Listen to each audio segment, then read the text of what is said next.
Hello, আসসালামু আলাইকুম আপু ভাইয়ারা ব্যাগে কি অবস্থা? আয়ের নগনু খালি রাফু আল্লাহ রহমতে আসি বালা। তার যে সকাল সকাল ঘুমের তো নড়ে কিন্তু ঠান্ডা নিরিবিলি পরিবেশ উপভোগ করি। হালকা হালকা কুয়াশা ঠান্ডার মধ্যে এমনি সূর্য গিয়ে চিকচিক করা আর কাছে দেখে কিন্তু মেলা সুন্দর লাগছে। কতক্ষণ ডং টং করে চলে গেছি আর প্রতিদিনের ডিউটি যেটা ডিউটি আর কি বিয়ের হরে বেড়ে মানুষের জীবনে আছে আর কি আর আন্দো বাড়ো খাও হলো মাইয়া মানুষ করো তাছাড়া আর আছে কি।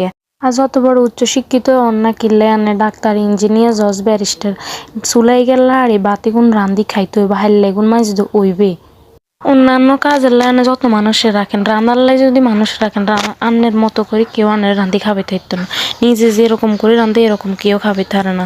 তো আন্নে যদি কোন জানায় রাঁধতাম হারে না তাহলে একটা বেড়ি মানুষের জীবন এটার মতো ব্যর্থতা আর কিছুই হইতে হারে না। কারণ যে রাধে সে চুলো বাঁধে বাড়া সব কিছু সামলাইও ঘরে আবার রান্না বাড়া করতে হয় সংসারটা নিজের মতো করে দেখতে হয় গুছাইতে হয়। তো তার নিজে নাস্তা টাস্তা খানা হয়ে গেছে এরপরে চলে গেছি বাদ ছড়াইবার লাগবে না।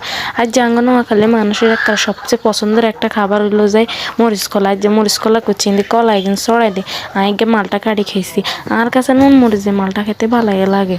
তো রান্নাগুলো কিন্তু বকতে বকতে আর মরিচ কলা এগিয়ে হয়ে গেছে কলা এগিয়ে হয়ে গেছে তার কি ব্যাকে বালা থাকি না আল্লাহ হাফেজ রান্নাগুলোকে বকতে বকতে গলা হয়ে গেছে আগে হানি খেলে।